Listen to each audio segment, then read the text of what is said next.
Roi du sofa aujourd'hui, JC, nous recevons Mathieu Bédard. Ouais, hey, c'est bien dit ça, il y avait de la conviction. Il y avait de la là-dedans. conviction, mais c'est parce que je suis content de le recevoir parce que c'est un travailleur de l'ombre Ouais. qui gagne des quiz des fois. Quand on lui laisse des chances. Quand on lui laisse des chances. Ta réaction exagérée, ça a un rapport avec le Rocket de Laval, c'est ça? Oui, monsieur, parce que c'est une réaction exagérée dans le sens c'est pas si exagéré que ça parce que ça a déjà commencé. Mais en gros, c'est gagne ou perd, tu vis ou tu meurs avec Jacob Fowler. Parce que là, on sait qu'Aiden Primo, bon, il a perdu le premier match à Laval. Le Rocket va très bien. Et Jacob Fowler, depuis qu'il est arrivé, va très bien aussi. C'est un gardien, on l'a mentionné, c'est un gardien qui va bien partout où il passe. Mais là, ça va très, très bien pour lui en 3 matchs de série, plus en 3 matchs de saison.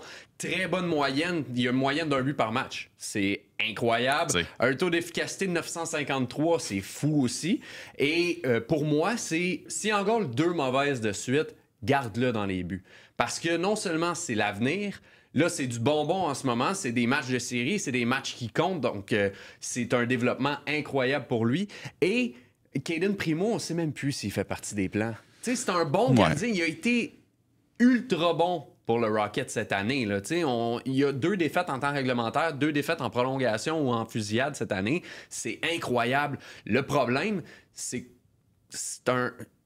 Ben, tu peux pas miser ton avenir sur Caden Primo. Non, il l'a prouvé que c'est pas le gardien d'avenir des Canadiens de Montréal. Ça va peut-être être le gardien d'avenir des Flyers de Philadelphie, je sais pas. Peut-être le gardien d'avenir numéro 2 des Flyers.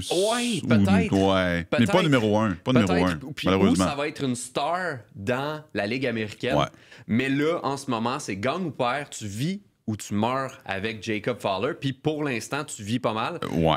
Ce qui est fou, par contre, c'est que là, ils vont jouer contre Rochester, contre les Americans de Rochester. Le gardien numéro 1 dans les... c'est pas Devon Levi? Dans les statistiques, c'est Devon Levi dans les séries. Numéro 1, c'est Devon Levi. Numéro 2, c'est Jacob Fowler. Ça va bien. Ça va être une grosse série, ça. Puis on s'entend que Levi fasse... le Québécois face à l'équipe du Québec. D'après moi, il va vouloir en sortir une coupe. Ce qui est le fun de Jacob Fowler, c'est qu'il arrive, j'ai l'impression, dans un système fait pour que les gardiens aient du succès. Ouais. Tu sais, Jacob Dobèche, ça a commencé correct. Après ça a super bien été. Monte avec les Canadiens. Primo descend. Primo a du succès fou. Fowler arrive, du succès. Fait que, est-ce que c'est le système de jeu? Est-ce que c'est la brigade défensive? Je sais pas, mais les gardiens du Rocket, ça va bien, peu importe c'est qui. Puis là, lui... il arrive de l'université puis il a du succès comme ça, c'est hot. Il y a du succès partout. C'est vraiment ça qui est fou. C'est partout où il est passé, que ce soit Pee-Wee 2B, là, il y avait du succès. Je pense que tu allais déjà 3 en direct en partant. Toi, ton bord, c'est aussi dans l'organisation du Canadien, mais au Canada? Ouais, ben c'est parce que, tu sais, ma réaction exagérée, c'est quand j'ai su que Michael Matheson allait participer au championnat du monde, là, ma réaction était exagérée. J'ai sauté dans les airs, j'étais content, je capotais. Mais pour... Parce qu'il y a une mission là-bas. C'est pas devenir le meilleur joueur du tournoi. S'il l'est, tant mieux. Et s'il est nommé le meilleur défenseur du championnat du monde, parfait, on va le prendre, bien heureux. La mission de Michael Matheson au championnat du monde, puis pourquoi je suis content qu'il aille là, c'est qu'il faut qu'il ramène un 2e centre à Montréal. C'est sa mission. Il est là pour ça. Il va picosser Crosby tout le long? Pas juste Crosby. Là-bas, il y a Crosby, oui, mais il y a aussi Ryan O'Reilly, il y a Bo Horvat, il y a Braden Shen qui traîne. Michael Matheson, il faut qu'il y ait une casquette des Canadiens à chaque jour. Faut qu'il ait son survêtement des Canadiens. Faut qu'il parle des Canadiens. Faut qu'il ait du tape des Canadiens sur son bâton. Faut qu'il parle des Canadiens le plus possible à tout bout de champ pour rentrer dans la tête des autres joueurs qui sont là, qu'il faut qu'ils viennent à Montréal. Puis faut qu'ils disent qu'ils aiment ça, qu'il y a eu une belle année, que c'est le fun, que les jeunes vont bien. Influencer les autres, c'est sa mission au championnat du monde. Mais il y a peut-être un petit bémol. Nathan McKinnon? Non, ça c'est sûr qu'il... Non. Ben oui, OK. Non, mais dans le sens... Dans le sens que McKinnon pourrait convaincre Crosby et plein de monde, je comprends. Mais moi, le bémol que je trouve, c'est Philippe Danault qui est là. Philippe Danault, ça a mal fini à Montréal. Mais ça a mal fini avec Marc Bergevin. C'est ça, ça a mal fini avec Marc Bergevin. Fait que, tu sais, si Michael Matheson réussit à mettre Philippe Danault de son bord pour qu'il dise aux autres que c'est le fun de venir à Montréal, de manger de la pizza, d'avoir du fun, tu sais, imagine, là, tu sais, Sidney Crosby. Puis là, t'as Nathan McKinnon qui fait, hey, ce serait le fun, tu viennes, mais faudrait que, tu sais, salaire, faudrait que ça marchera peut-être pas. Puis là, t'as Michael Matheson qui a joué 2 ans avec Crosby, 2021, 2020, 2021. 2020-2021, puis 2021-2022. Joué 2 ans avec Sidney Crosby, puis là, il fait, hey, Sid! Nous autres, à Montréal, là, on a de la place, on a besoin. C'est hot, les Canadiens. Regarde, j'en parle à tous les soupers d'équipe, tous les dîners d'équipe, tous les déjeuners d'équipe. Fait que c'est pour ça que j'étais content que Mike Matheson aille au championnat du monde. Faut qu'il ramène un 2e stade. Fait que t'es déçu que Suzuki soit pas allé. Ouais, il aurait eu besoin encore plus. Suzuki aurait pu aider Matheson à ramener un 2e centre l'année prochaine. J'ai hâte à la mise à jour à la fin pour savoir si réellement le plan va avoir fonctionné. Moi, je pense que c'est un plan. Là. Kent Hughes a fait, hey, vas-y, là, puis ramène-nous Sidney Crosby. Sur notre sofa cette semaine, Mathieu Bédard, le master des quiz, le créateur de miniatures, le... Encore. Non, mais tu sais, master des quiz, OK. Au début. C'est dernièrement. une run moins bonne dernièrement. Là. Au début, je pense que j'étais comme seul en tête. Puis là, dernièrement, ils se sont mis tous contre moi. Bon. Honnêtement, je pense que ça doit faire 1 an que j'ai pas gagné un quiz. Pour vrai? Ouais. Soit que je suis trop confiant ou que les autres ils ont commencé à plus prendre ça au sérieux. Tu dis? Moi, non, je pense qu'il est trop confiant, tout simplement. Ouais, je pense que c'est la confiance. Ouais. Puis, c'est correct. Ouais. Mais il en faut de la confiance. Mais tu sais, là, tu as dit aussi créateur de miniatures. Pour les gens qui ne savent pas, miniature, c'est la photo sur laquelle vous avez cliqué pour regarder notre vidéo sur YouTube. Tu sais, quand tu arrives sur YouTube, il y a plein d'images. Tu en choisis une. Là. C'est lui, le grand maestro de RDS. Là. J'espère que lui d'aujourd'hui va être très beau. Je suis pas mal certain que oui. Ben oui. Mais ouais, le petit thumbnail, comme on dit, là, c'est moi qui passe souvent les quiz, roi du sofa. Ça arrive des fois qu'on dispatche la job un peu, là, mais 90% du temps, c'est moi. J'aime bien ça. Je suis plus comme l'aspect créatif. Ben ouais. C'est toi qui as mis un casque de construction sur Kent Hughes la semaine passée. Je commence à être plus à l'aise un peu. Là, c'est parfait. Tu parlais de casque, moi, ça me fait penser à des casques de pilote. Là, je viens de faire un lien. Hein? Ah oui, incroyable. Des casques de pilote de F1. Parce que toi, Matt, ça fait là, combien d'années que tu couvres le Grand Prix de Formule 1 pour les médias sociaux? 4 ans. Là. 4 ans que là, cette année, ça va être la 4e année. Chaque année, il y a comme un petit plus tout le temps. Au début, on y va, on va apprendre. C'est un peu une jungle, la F1, là, on va se dire. Il y a tellement, ça se passe vite, puis tout. Puis là, à chaque année, un petit plus. Puis là, depuis l'an passé, tu viens avec moi. Ouais. L'année passée, ils étaient ensemble. Ah, j'ai adoré les pancartes aux pilotes. Là. Moi, entrevue avec Max Verstappen, Sergio Perez, Daniel Ricciardo, puis Yuki Tsunoda. T'étais tellement nerveux, là. Ouais, mais il y avait tellement de monde aussi qui regardait. Puis en plus de ça, ce qu'il faut savoir, c'est que Red Bull nous avait dit, OK, on va avoir 10 minutes pour les entrevues. Sauf que là, ce qu'on ne savait pas, c'était 10 minutes pour les 3 personnes qui voulaient faire des entrevues. Fait que, mettons, il y avait nous, TSN, puis un autre média. OK, t'avais 10 minutes totales. C'est ça. C'est ça, on savait pas ça. Oh, OK. Puis là, TSN ont pris un petit peu plus de temps. Puis nous, on était les derniers. Fait qu'on avait un petit peu moins de temps. Fait que là, il faisait comme 33, 34 degrés. Il faisait chaud. Mathieu en sueur. Je suis, tu sais, oui. Et j'avais un chandail blanc en plus. J'espérais que ça... Puis finalement, ça, tu sais, aussi, t'as l'aspect un peu anglais. Tu sais que Max Verstappen, il est peut-être un peu plus rigide, un peu, si on veut. Puis en plus, c'est la dernière entrevue. Il peut avoir hâte de retourner à son hôtel puis faire ses affaires. Mais vous arriviez avec un concept tellement ludique que les gens embarquent. Ben, c'est ça, même si t'es un peu plus rigide, c'est drôle. Ah oui, on demandait aux pilotes de deviner qu'est-ce que ça voulait dire, les pancartes qu'on voit sur le bord des routes au Québec, parce qu'eux, ils viennent pas du Québec. Exact. Puis il y avait des suggestions. Tu sais, une affaire, un tracteur en haut d'une côte, puis une pente, il y en a un qui dit... accélère, jump, puis... puis moi, ce qui m'a mis en confiance un peu, c'est quand on installait les micros avec les pilotes et tout, ils niaisaient entre eux. Puis je fais, OK, là, ça va être ça le vibe un peu de l'entrevue, puis ça a super bien sorti. Puis les pilotes, de ce que je me rappelle, on essayait de le remettre sur leur soute, puis honnêtement, ça tenait moyen. Puis là, ils ont fait comme, non, on va le tenir dans nos mains, puis on va le parler. Eux autres, ils étaient juste easy going. Matt était nerveux, stressé. Puis moi aussi, j'avais le téléphone à côté, j'essayais sur un trépied. Il y avait un micro qu'un fil. Je sais pas pourquoi, on avait un micro qu'un fil. Un peu trop tiré sur le micro. Là, la caméra a comme tombé. Là, je me disais, non, là, tu sais, eux, ils sont habitués de faire des productions multimillionnaires avec Netflix puis tout. Puis là, nous, là, je suis dans ma tête, ça allait vite. Mais finalement, le résultat, ça a vraiment bien sorti. Puis en plus, Red Bull, après, nous ont contactés. On dit, hey, on peut-tu reprendre votre stock? Nice! Ouais, ils ont refait là, une vidéo de leur côté avec notre stock. Ils ont vraiment aimé ça. Fait qu'en espérant que cette année, Red Bull, si vous écoutez, on est là. c'est pas la première fois. Il me semble que tu avais aussi été dans les coulisses de Red Bull aussi l'année précédente. Exact. Ben, même l'année précédente, puis même l'an dernier avec Michel, on a réussi à faire une visite des puits. Dans le fond, Red Bull nous a invités. On est allé voir vraiment... À l'intérieur. À l'intérieur, tous les ordinateurs, le nombre de roues aussi qu'il y a là, puis tous les ingénieurs qui travaillent sur les voitures avant la course, là, c'est vraiment impressionnant. Puis c'est secret. Tu peux pas sortir ton téléphone parce que ils ont peur peut-être. Hein? Tu vas peut-être prendre des photos, vidéos des ordinateurs. Tu pouvais visiter, mais juste pour tes yeux. Okay. Mais l'autre année d'avant, tu avais pu avoir un volant, je pense, dans tes mains. Un volant complet. Là, ils m'ont expliqué exactement tout. Il y avait un bouton. Là, je pense que le bouton il a été enlevé, mais il y avait un bouton avant. C'était strictement pour envoyer de l'eau au pilote. Plein d'affaires. Ils m'ont expliqué tout le changement de vitesse. Puis tout. Puis je l'avais vraiment dans les mains. Là, puis ça vaut, je pense que c'est comme en haut de 50 000 $. Fait que je faisais attention. Là, t'as pas tiré sur le fil pour qu'elle tombe à terre. J'ai pris doucement. Puis fallait que, en même temps, je filme. Cette année-là, j'étais tout seul. Fait que je filme un peu de contenu. Mais là, je suis oh boy. Fait que, mais ça, pour vrai, c'est une expérience. Même d'un garage, il m'avait fait essayer aussi, tu mets le casque d'écoute, puis ils partent les moteurs. Même avec le casque d'écoute, t'es dans la Ah ouais? Qu'est-ce que tu as aimé le plus dans les couvertures du Grand Prix? Parce que là, il y en a d'autres aussi qui s'en viennent. Là. Il y a cette année, mais il y a les autres années à venir aussi. Mais qu'est-ce que tu as aimé le plus? Puis tu dis ça, j'aimerais ça que ça se refasse encore. Ben, les vidéos avec les pilotes, honnêtement, c'est comme... Puis t'as vraiment une proximité avec les pilotes aussi, je trouve. Même que ce soit notre vidéo avec Red Bull ou juste, en général, quand on se promène dans les paddocks, dans les puits, je peux aller me chercher. Mettons, à un moment donné, il y avait Ashton qui donnait qui faisait des dégustations, puis les pilotes pouvaient aller déguster aussi. Ou je me promène dans les paddocks, puis les pilotes se promènent avec moi. Fait que ça, c'est vraiment la proximité qu'on a avec les pilotes. Là, c'est vraiment... c'est un peu spécial. Tu vois à télé, tu vois tellement comme... c'est irréel de big picture, puis finalement, tu te rends compte que, ils vont manger une poutine. Exact. On va à Lewis Hamilton se promène en trottinette.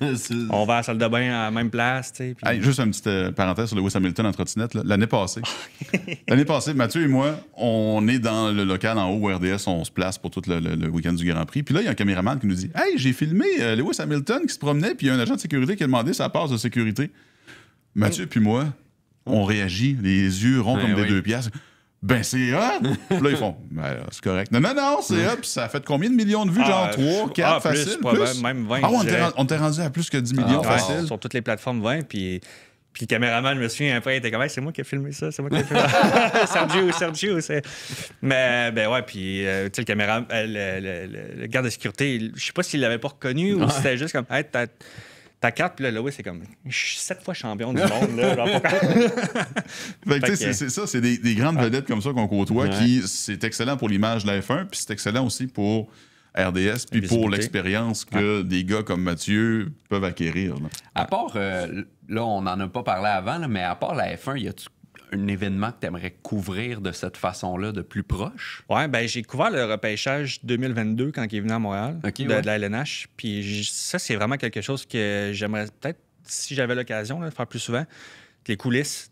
J'avais réussi à suivre Slavkovski un petit peu partout, où ce qui s'en allait, puis tous les choix. Puis ils sont encore jeunes, sont contents de te voir. C'est toi qui as filmé les images de Slav qu'on le voit marcher, puis tout? Oui, c'était moi qui étais là en 2022. Je l'ai suivi. Ça peut être niaiseux, mais juste, Youpi était là, t'avais fait un gros câlin. J'étais là, puis ça marche super bien pour les réseaux sociaux. Là, puis pour moi, même. Ça va être un petit peu plus difficile avec les repêchages décentralisés. Oui, mais peut-être que ça va revenir. En tout cas, on le souhaite. Là, mais ça, c'est le genre d'affaires que j'aime vraiment. Dans la sphère à Vegas, t'aimerais ça? Là? Ben oui. Hey, Matt, t'es un fan de sport. Récemment, t'es allé à Washington pour voir les Canadiens contre les Capitals. Petit road trip avec un de mes chums. Oui, puis t'en fais quand même souvent, me semble, des voyages de sport. Y en a-tu un qui est marquant pour toi ou un que t'aimerais faire? Il y en a un qui est marquant puis il y en a un que j'aimerais vraiment faire. En fait, c'est que c'est ça, là, je suis allé à Washington, mais j'aime ça souvent.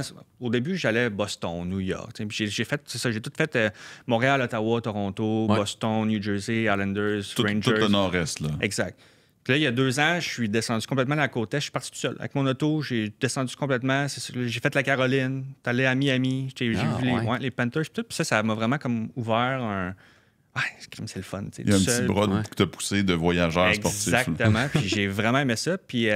après ça, l'année dernière aussi, je suis allé en Arizona, pas en road trip par contre, Chanceux. au Mullet Arena.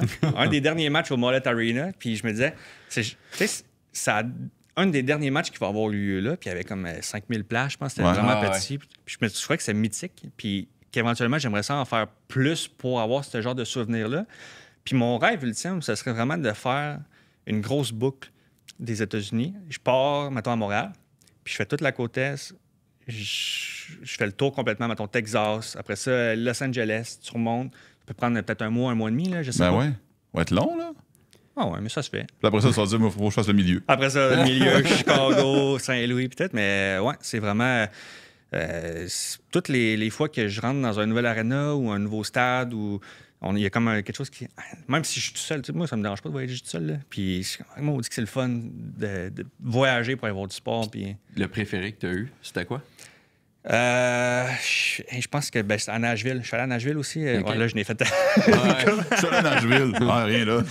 Nashville, c'est tu es un amateur de country aussi. Aussi, c'est ça. J'adore le country. J'étais avec des amis récemment à Nashville. Puis c'est que Nashville, l'arena est directement sur Broadway. Okay. Fait que avant le match, tu peux aller prendre une petite bière dans un bar, manger un burger, tu vas au match. Puis après le match, tu as toutes les bars. Puis puis c'est la musique country. Moi, j'écoute juste ça, la musique country. C'est rare que tu n'as pas un chandail de country. D'habitude, tu as toujours une face de chanteur country, quelque chose. Chris Appleton qui traîne. Les rois de Sauveur. Ah, c'est ça, il s'habille chic. Là. J'aurais peut-être un petit chapeau. Là. Un Zach Bryan, un Chris Stapleton, n'importe quoi. N'importe quoi. Megan Maroney, j'aime bien Megan Maroney aussi. Fait que... Il m'a fait découvrir du country. Ah oui, merci. Alors, pour ce segment Musique Plus... On va faire une playlist sur Spotify. Oui, c'est ça. Le code QR pour la playlist est juste ici. Yes. Fait que non, c'est ça. Fait que, je pense qu'éventuellement, un gros road trip, là, puis qui va embarquer avec moi, puis on se pètera le gaz. On y va. Yes. Michel, ta première nouvelle, c'est... T'es en train de muer, là, la puberté vient d'embarquer. Première nouvelle, c'est un fan de l'Université de Colorado au football qui intente une poursuite contre la NFL. Ouais, attends. Déjà là, tu fais comme... l'Université du Colorado, c'est Shedeur Sanders puis Deion Sanders. Puis, exact. Travis Hunter. Exact, tout ça. Lui, il aime cette équipe-là de l'université. Puis, il poursuit la NFL. Puis là, il faut que je cite des choses parce que c'est des documents légaux. Là. Il poursuit la NFL. Il demande des excuses à la NFL pour des remarques faites à l'endroit de Shedeur Sanders. Quelle remarque, je ne sais pas. Mais il demande que la NFL s'excuse pour avoir dit des choses pas gentilles à l'endroit de Shedeur Sanders. Aucune idée c'est quoi. Puis on n'en fait pas mention du tout. Là. Pas mention du tout, mais attends, là où ça devient encore plus farfelu, là, il demande l'intégration d'un processus rigoureux d'analyse du repêchage, faisant en sorte que les joueurs de talent soient reconnus et reçoivent des opportunités basées sur le mérite. Hein? Il poursuit la NFL pour qu'il y ait un processus officiel de repêchage. Ensuite de ça... Attends. T'es en train de me dire que le gars poursuit la NFL parce qu'il est fâché que Shedeur Sanders soit repêché en 5e ronde? Exact. Attends. Il demande aussi une somme d'argent pour pouvoir réparer la détresse émotionnelle. C'est pas fini. Non, mais voyons donc. Une somme d'argent pour pouvoir réparer la détresse émotionnelle et le traumatisme causé par le fait que Shedeur Sanders a dégringolé au repêchage jusqu'en 5e ronde. Il demande que la NFL lui donne de l'argent. Sais-tu, il demande combien? Lui, il avait de l'argent à perdre lui-même en frais d'avocat. Non, c'est parce qu'il y a un avocat à la base qui a oublié de dire « Hey, t'es sûr de ton affaire? » Ouais. Mais il demande 100 millions de dollars à la NFL. 100 millions? Il demande 100 millions à la NFL. Hey, ça, c'est un pari perdu, là. Je peux pas croire, là. Je comprends même pas. Mais il y a zéro chance que ça marche. C'est une perte de temps. Ben, voyons donc. Ça n'a aucun bon sens. Puis là, il y a un avocat ou un cabinet qui a fait... on va te défendre. On est d'accord avec toi. On va te défendre. Donne-nous de l'argent. On pensait que Shedeur Sanders allait être repêché en première ronde et dégringoler en 5e ronde. On va te défendre, Big. Mais donc. Ma théorie, là, c'est que ce gars-là, qui poursuit la NFL pour 100 millions, avait gagé sa maison sur le repêchage de la NFL, puis il a tout perdu. C'est un idiot, ce gars-là. Ben d'accord avec toi. Puis là, il a fait comme qu'est-ce que je fais? J'ai tout perdu, ma maison, n'importe quoi. J'ai aucune idée, mais c'est ma théorie. Puis là, il a fait il faut que la NFL me rembourse, là. Parce que là, il est en détresse émotionnelle. Mais, fait qu'il demande un processus officiel de repêchage pour que les joueurs de talent soient jugés sur leur talent. Hey, c'est un repêchage. Il n'y a rien d'objectif là-dedans. C'est quoi ça? Ouais, fait que c'est ma nouvelle farfelue. D'après moi, ça va se régler hors cours en disant comme too bad, ça marchera pas. Oui, c'est ça.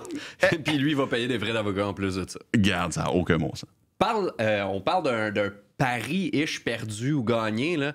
Paul Pierce en a fait un. L'ancienne légende des Celtics. Lui, ben, il suit les Celtics en série face aux Knicks de New York. Et après le premier match, après la première défaite des Celtics, il est sorti sur les réseaux sociaux puis il a dit « Je suis persuadé que les Celtics vont gagner le deuxième match.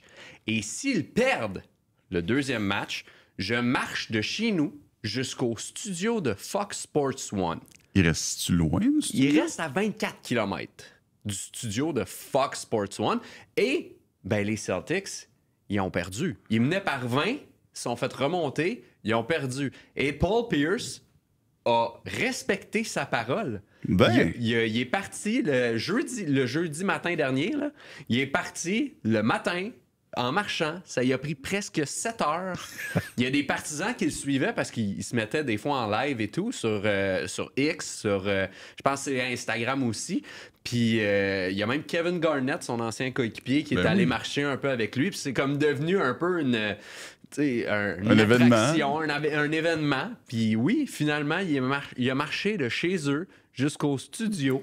Puis... Ben, tu sais, tu te dis, OK, 24 km, c'est quand même long. Ben, c'est plus qu'un demi-marathon. Ben, c'est ça, je partais pour dire. C'est un demi-marathon. Fait que, tu sais, tu le fais en marchant. T'as pas besoin de courir. Ça se fait. Ça se fait. Ça se fait. Ça se fait, mais il faut être faut que t'aies des bons souliers. Presque 7 heures de temps. Là, c'est faut que quelque chose. T'aies des bons souliers, bien commandités. Paul Pierce, d'après moi, il a pas payé ses souliers. Là. Sûrement. Hey, moi, je te parle... Oh. Ben, attends, fait rire déjà. Non, mais attends. Tu veux y aller avec ta deuxième? Parce que moi je sais que moi, je vais rire. Là. Ah, vas-y, Okay. continue. Bon, ben, on s'en va au monde de la boxe. Okay. Manny Pacquiao. Oui. Ça fait 4 ans qu'il est retraité.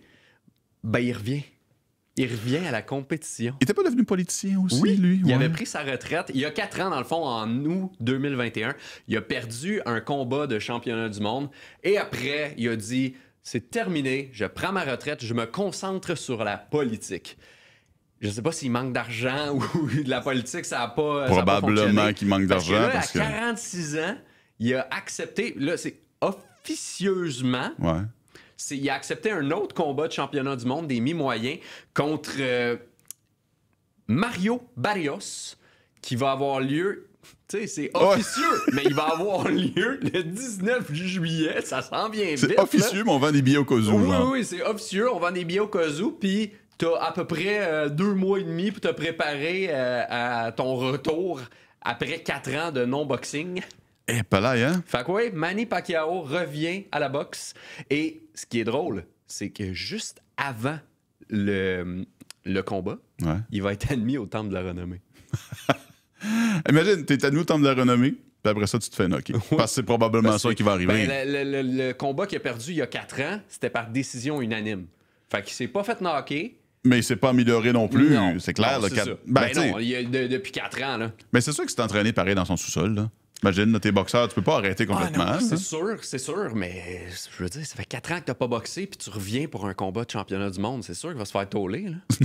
S'il se fait pincer il solide va une se fois. Faire tapocher, là. Ouais, j'avoue. Bon, fais-moi rire. OK. Grosse nouvelle dans le monde de la crosse. OK. Juste ça, moi, ça me fait rire. On voit la maturité du gars. Oui. Il y a CJ Kirst. CJ Kirst. Oui, qui a été le premier choix des Water Dogs de Philadelphie dans la Premier Lacrosse League aux États-Unis. Mais là, l'affaire, c'est que Kirst, c'est pas le premier crosseur de talent de sa famille. Je savais que j'allais te faire rire. Le gars, il joue à la crosse. C'est un crosseur de talent. Il y a aussi les frères Colin Kirst, Cole Kirst, qui sont déjà dans la meilleure ligue. Oui. Il y en a déjà 3 dans la meilleure ligue de la crosse. Non, c'est des frères. Lui qui vient d'être repêché, c'est un frère aussi? C'est un frère de ces 3-là. Puis en plus, il y a un petit frère qui s'appelle Caden Kirst, qui est en train de tout détruire dans NCAA. Voyons donc. des crosseurs nés. Oui, la famille Kerr, c'est une famille de crosseurs. Ils sont bons. Mais tu sais, imagine, t'en as 5. T'as 5 gars, puis en plus, là, tous leurs prénoms, ça commence par C. Tu sais, t'as CJ, Connor, Colin, Cole, puis Caden. C'est pour... Crosseurs. Oh non. L'événement est incroyable!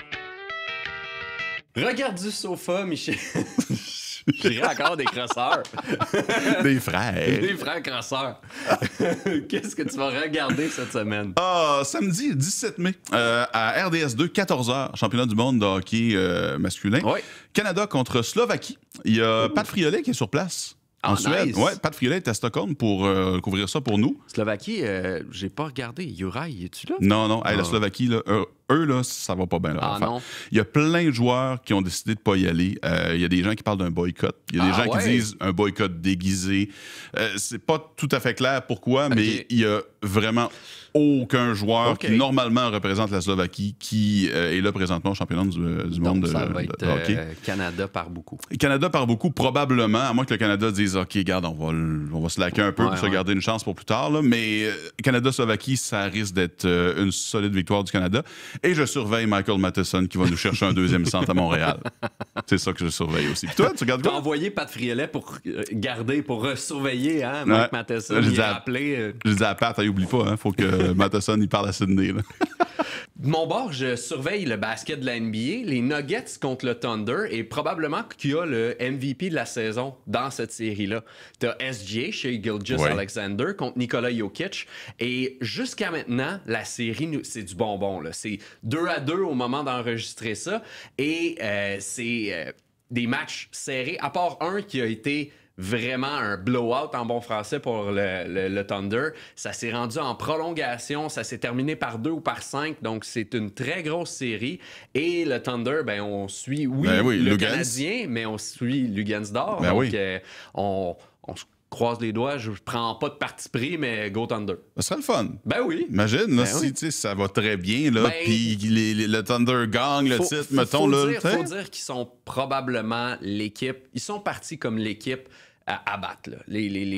C'est pas les champions en titre, mais c'est l'équipe à battre parce que la saison qu'ils viennent de connaître, c'est incroyable comme saison. C'est probablement, tu sais, on parle d'une équipe des plus dominantes de l'histoire. Tu sais, il y a eu les Warriors il y a quelques années, mais cette équipe-là, là, au niveau du différentiel de points, c'est l'équipe la plus dominante. C'est quelque chose, puis on le souhaite à Lugans. Ah oui, un beau trophée avec Lugans à Montréal, Ben oui, ça serait... on va aller le voir. Oui, on va y aller, certain. Hey, en parlant d'aller voir, merci à tous les gens qui viennent de partout dans le monde puis qui viennent nous voir sur YouTube. Ouais. Ça, c'est le fun. On a encore des gens un peu partout à l'international en vacances qui nous écoutent et qui nous regardent. Et qui nous écoutent. Ben justement, c'est ça. Qui nous écoutent sur Spotify, iHeartRadio, Apple Podcasts. Vous pouvez nous écouter de partout dans le monde, comme Michel l'a dit. Bonjour la Suisse. On les aime, hein? Ils sont tout le temps là. Ben oui. Peut-être que Louis Robitaille va nous écouter en Russie aussi. Ça se pourrait. Ça se pourrait. Pourquoi pas?